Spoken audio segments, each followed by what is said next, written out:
Welcome. Today we will be reading lesson 328 in the workbook, and from the text, chapter 28, section 5, the alternate to dreams of fear. And now for lesson 328. I choose the second place to gain the first. What seems to be the second place is first, for all things we perceive are upside down until we listen to the voice for God. It seems that we will gain autonomy, but by our striving to be separate, and that our independence from the rest of God's creation is the way in which salvation is obtained. Yet all we find is sickness, suffering, and loss and death. This is not what our Father wills for us, nor is there any second to his will. To join with his is but to find our own. And since our will is his, it is to him that we must go to recognize our will. There is no will but yours. And I am glad that nothing I imagine contradicts what you would have me be. It is your will that I be wholly safe, eternally at peace, and happily I share that will which you, my Father, gave as part of me.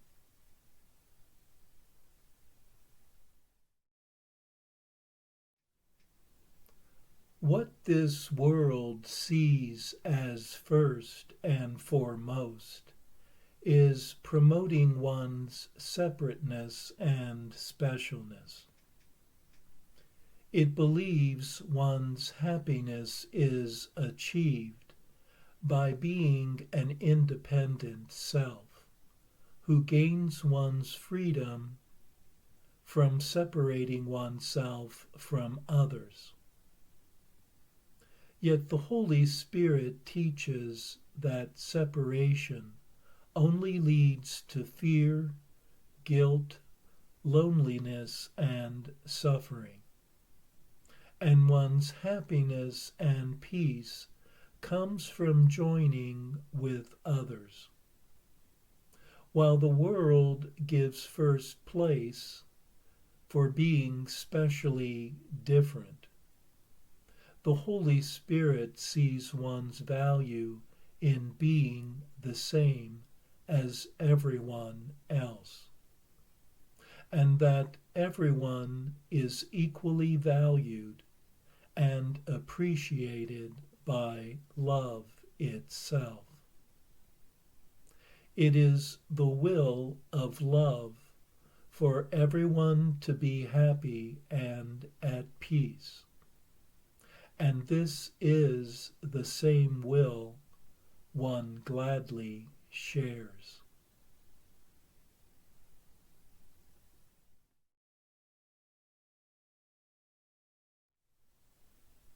And now for our text reading for today, from chapter 28, section 5, the alternate to dreams of fear. What is a sense of sickness but a sense of limitation, of a splitting off and separating from, a gap that is perceived between you and your brother, and what is now seen as health? And so the good is seen to be outside, the evil in. And thus is sickness separating off the self from good and keeping evil in. God is the alternate to dreams of fear. Who shares in them can never share in him. But who withdraws his mind from sharing them is sharing him. There is no other choice. Except you share it, nothing can exist. And you exist because God shared his will with you, that his creation might create.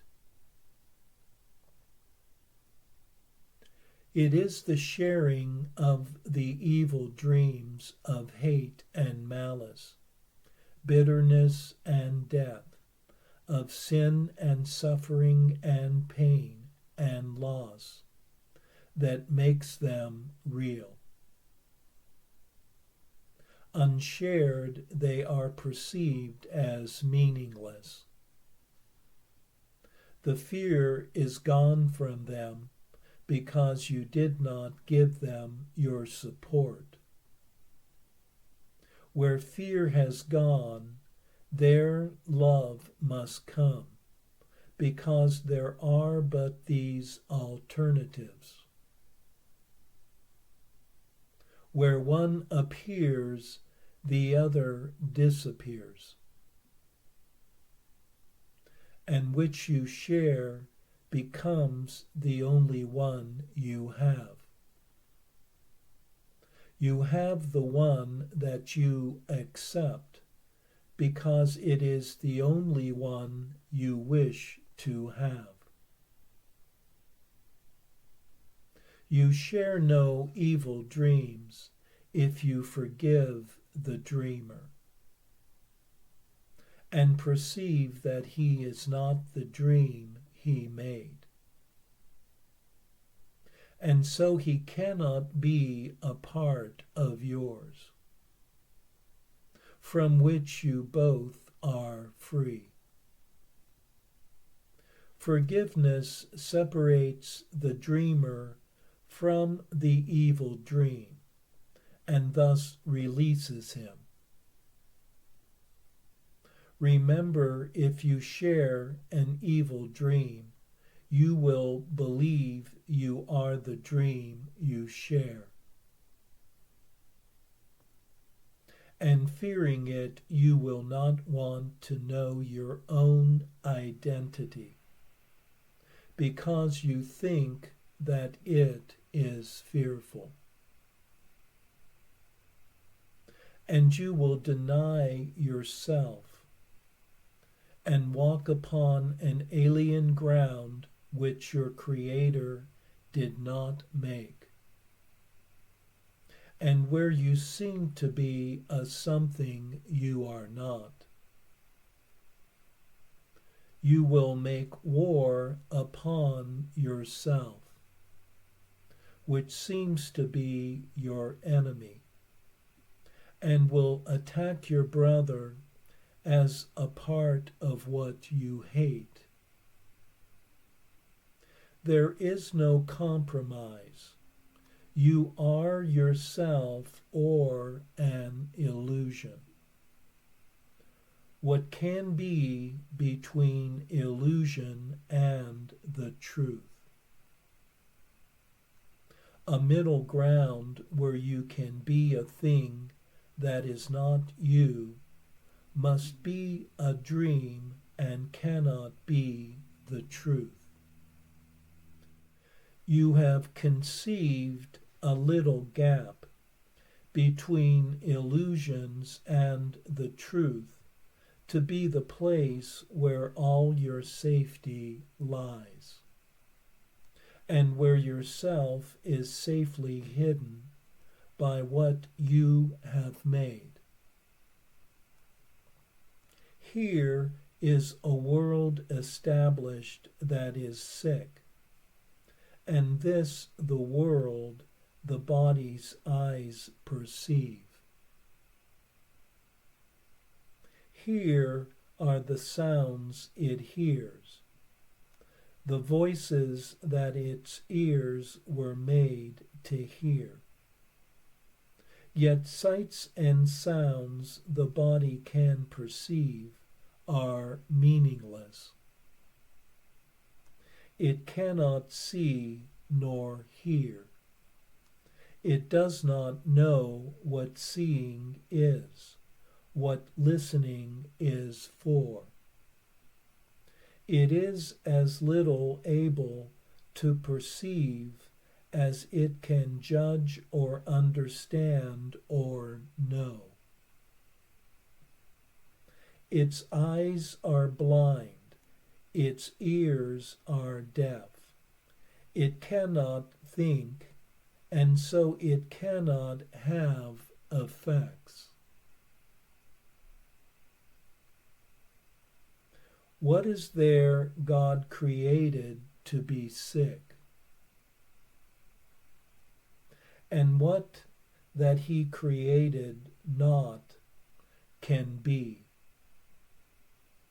Let not your eyes behold a dream, your ears bear witness to illusion. They were made to look upon a world that is not there, to hear the voices that can make no sound. Yet are there other sounds and other sights that can be seen and heard and understood. For eyes and ears are senses without sense, and what they see and hear they but report. It is not they that hear and see, but you who put together every jagged piece, each senseless scrap and shred of evidence, and make a witness to the world you want. Let not the body's ears and eyes perceive these countless fragments, seen within the gap that you imagined, and let them persuade their Maker his imaginings are real. Creation proves reality because it shares the function all creation shares. It is not made of little bits of glass, a piece of wood, a thread or two, perhaps all put together to attest its truth. Reality does not depend on this. There is no gap that separates the truth from dreams and from illusions. Truth has left no room for them in any place or time, for it fills every place and every time and makes them wholly indivisible. You who believe there is a little gap between you and your brother, do not see that it is here you are as prisoners in a world perceived to be existing here. The world you see does not exist, because the place where you perceive it is not real. The gap is carefully concealed in fog, and misty pictures rise to cover it with vague, uncertain forms and changing shapes, forever unsubstantial and unsure. Yet in the gap is nothing, and there are no awesome secrets and no darkened tombs where terror rises from the bones of death.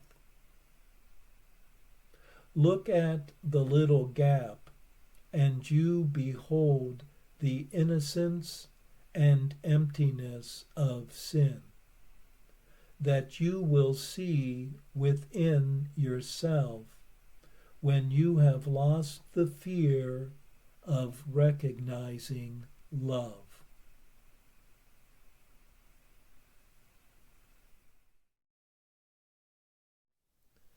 In this section, it is pointed out that feeling sick brings along a sense of limitation and being split off from others. Good appears to be outside oneself, and evil and illness inside. The sickness appears to make one unlike others who are not sick, and thus one feels separated from them. One is trapped in a dream of fear and hate and evil. The only alternative to the dream of fear is love itself. By withdrawing from the dream of sickness, one finds oneself sharing in the presence of love. Sharing the dreams of separation made them real. Yet by not sharing them, they lose all meaning and have no effects. One only need to forgive the dreamer, to be freed from a false self and the fearful dream. For love did not create anything to be sick, and it is only the fear of love that perceives any distance between oneself and the other.